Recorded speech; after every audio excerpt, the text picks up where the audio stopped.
Howdy, howdy, howdy. It's the Rodfather 916. Many years ago, the majority of black voters were Republicans, the party of Lincoln. Democrats, still salty from the loss of the Civil War, particularly in the southern states, want to preserve as many traditions as they possibly could.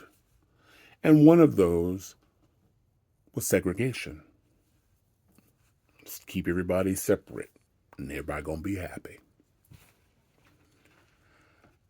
But in the late 50s, the federal government got involved,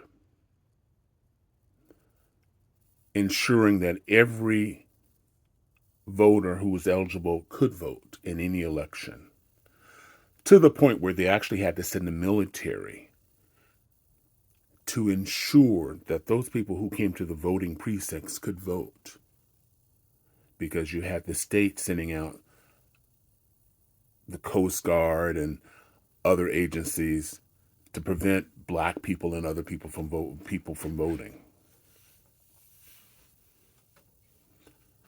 So laws were changed, and Democrats all over the country needed the black vote, particularly in the South, where at the time the majority of the black people were living. But to do that, you needed campaign in those communities, and black politicians was hesitant, and they kept losing. So by the second cycle, that changed, from what I understand. People started campaigning in black churches, having rallies in black communities. Meanwhile, the Republicans were changing in the late 50s, early 60s, becoming more conservative, more exclusive than inclusive. Weren't concerned as much about issues concerning black people. And black people slowly drifted away from the Republican Party to the Democrats. So that's where we are in 2024. It's kind of sad because not everybody's really super happy. I'm an independent. I haven't been a Democrat in years. I'm not happy with the Democratic Party. And if it was up to me, we'd have a third or fourth party like many other countries, so we have more choices. But this November, we're going to elect Skippy or Jiff, Donald Trump or Joe Biden. Joe Biden has the advantage with people of color and disfranchised people because of the exclusivity of the Republican Party. However, there are young people, particularly young Latinos and blacks, who are going, wait, hold on just a minute. Don't count your vote just so quickly. You've been taking our community's vote for granted, and I'm not all that thrilled about that. I need you to come out and talk to us. And we're looking at other options. We're not our grandparents. We're not our parents. We're looking. And maybe Donald Trump can offer something that you Democrats don't. So the Democrats are going to have to work harder if they want the younger voters, as they should. However, Donald Trump saying that you want Black, Latino, and other groups to vote for you, and you don't go to their community, is not going to work for a lot of Black and other communities. They need you, or should I say, we need you to come to our communities with the same energy that you give in those communities. We want that same energy in our communities. Don't insult us like you did in New York.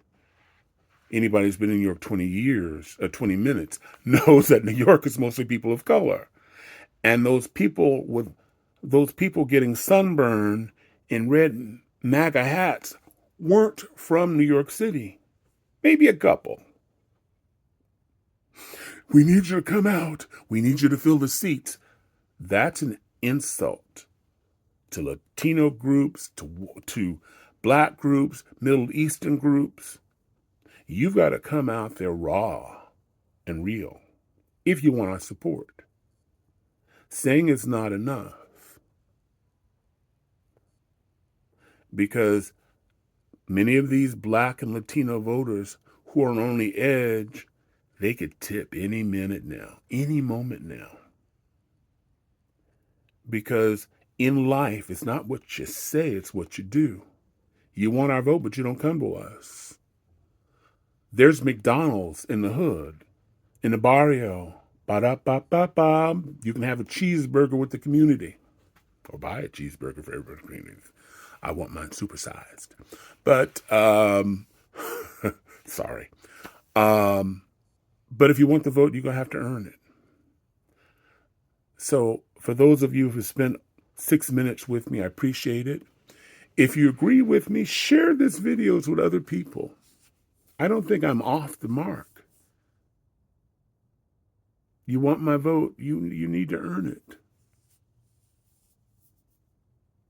Meanwhile, for everyone, Republican, Democrat, whoever you're voting for in the fall, whatever your persuasion, whether you like pastels or solids, you're welcome here. Every once in a while, I'm old, my brain shuts down. But anyway, I wish everybody love, joy, peace, and happiness. I thank you for hanging up with me. If you're seeing me on any format, like, follow, or subscribe. I'd really appreciate it. And I do want to hear from you. Just be kind to each other, okay? This is Rodfather.